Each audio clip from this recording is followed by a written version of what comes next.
तो देख के लइकन के दिल खाली यूज करेली, देख के लइकन के दिल खाली भैया थोड़ा फास्ट रहेगा। प्यार में फसाई कन्फ्यूज करेली,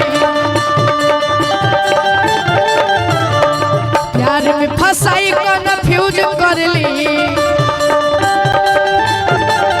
आ देख के लइकन के दिल खाली यूज करेली, देख के लइकन के दिल खाली यूज करेली। अच्छा अच्छा अरे घूमे में नए को दिन ड्यूज करेली, घूमे में नए को दिन ड्यूज करेली, तो देख के लइकन के दिल खाली यूज करेली, देख के लइकन के दिल खाली यूज करेली। भैया अच्छा सुनिए, जैसा आप बोल रहे हैं वैसा सब लोग नहीं होते हैं, लेकिन मैं बोलूंगी कि हमारा पशु नहीं हरा तू झूठे शौक करेला, कि हमारा पशु नहीं हरा तू झूठे शौक करेला। अपनी गर्लफ्रेंड का नाम बताइए। कि जहिया रूसी तहिया दिलवा में जखम दी, आ नाम धैले बिया खुशी उहे गम दी। पहले पहले आप अपनी गर्लफ्रेंड का नाम बताइए, आपके लिए एक लाइन गाऊंगी। मेरी गर्लफ्रेंड है ही नहीं। कोई जो होने वाली हो, अभी हो ही नहीं है। नहीं है ही नहीं है? अच्छा कोई बात नहीं। क्या नाम है आपका? आरती। तोहार का नाम हो मुस्कान? ये नाम सही नहीं है। ये नाम सही नहीं है? अच्छा मुस्कान नाम सही नहीं है, क्या करोगे भाई, सबके दिल में डर अभी तक बना हुआ है, कोई इनका दोस्त नहीं है। अच्छा आपका क्या नाम है? सुनीता। आपका? यहाँ सारी मुस्कान यहीं आ गई है क्या यार? कहिए आपको, बोलिए। चलिए मैं अपने पे ही बोल देती हूँ ये सही कि हमारा पशु नहीं हरा तू झूठे शक करेला,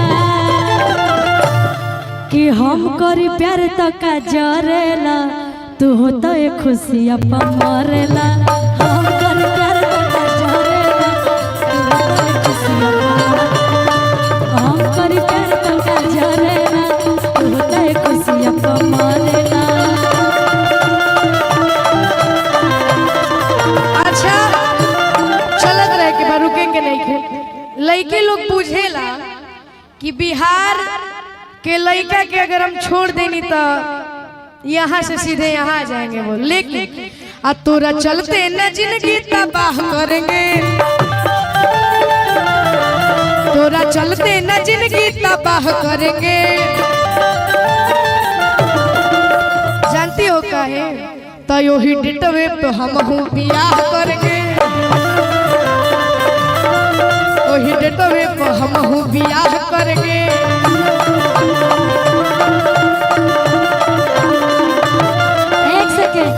अच्छा आप ही लोग बताइए, जितने हमारे यूट्यूबर भैया लोग हैं, हमारे विकास में अभी आए हुए हैं, जितने भी लोग हैं, मैं आप लोग से पूछती हूँ, ये डिजिटल जमाना हो गया है, क्या करिएगा, समय के साथ परिवर्तन करना जरूरी है।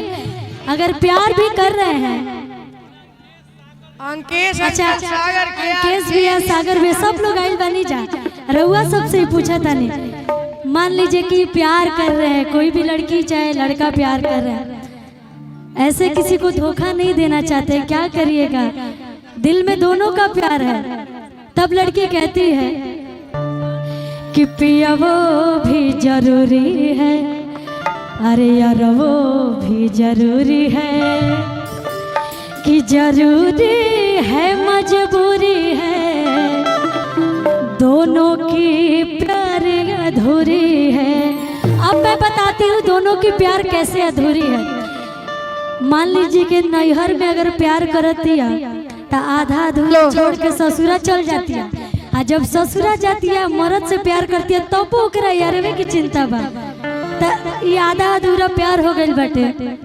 तो कहलस आई मजगर भैया कि पियबो भी जरूरी है यारबो भी जरूरी है पियबो भी जरूरी है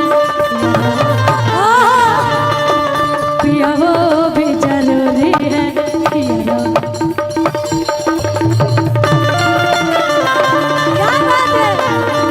लेकिन जरूरी है मजबूरी है दोनों की प्यार अधूरी है जरूरी है मजबूरी है दोनों की प्यार पियबो भी जरूरी है यारो भी जरूरी है पियबो भी। अच्छा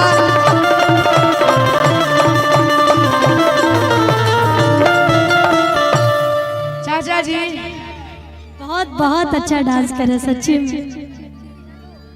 ये वाले माइक का देखिए मैं माइक लो लेकिन मजबूरन आज कहना पड़ेगा आपके लिए। क्या बोला आपने? क्या बोला? जरूरी है बोली बोली बोली। कि पियबो भी जरूरी है यारबो भी जरूरी है। ओ छाने छाने बदले तहरो मिजाज रनिया धोखेबाज रनिया उड़न बाज रनिया। कहना है कैसे? छाने छाने बदले छाने छाने बदले तहरो मिजाज रनिया धोखेबाज रनिया उड़न बाज रनिया। छाने छाने तहरा बोला तो न लागता लाज रनिया तहरा बोला तो न लागता लाज रनिया। और चाचा जी आप अकेले डांस कर रहे हैं, अच्छा नहीं लग रहा है। उधर जाइए, आपकी प्रिय है तो। छाने छाने बदले छाने छाने बदले तहरो मिजाज रनिया धोखेबाज उड़न बाज रनिया।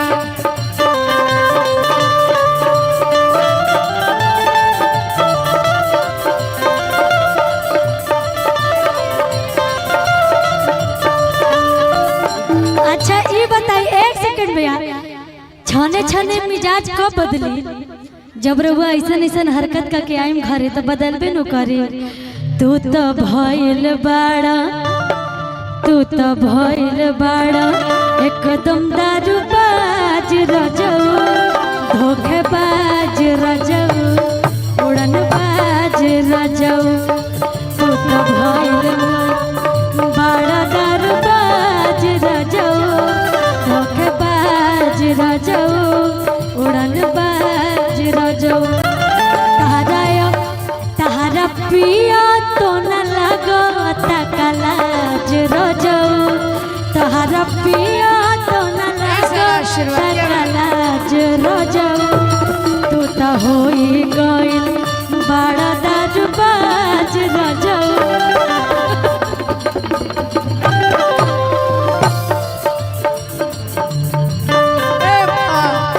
एक मिनट रुकिए तो चाचा जी को देख के एक लाइन याद आ गया हमको। तो कैसन जान जीवन साथी पैलू, बुरा नहीं मानना है, मरद के रूप में तू हाथी पैलू। हाँ अब हाँ अच्छा चाचा जी आवे के बाद अब डांस करेंगे तो थोड़ा अच्छा लगेगा। तो कैसन जान जीवन साथी पैलू कैसन जान जीवन साथी पैलू मरद के रूप में तू हाथी पैलू।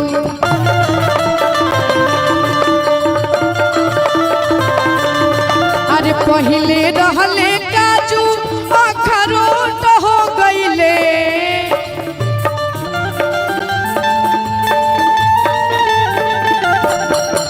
गोट रहले पहले अब तो छोट हो गईले, अब तो नैयो ना डोले सैयो मोट हो गई।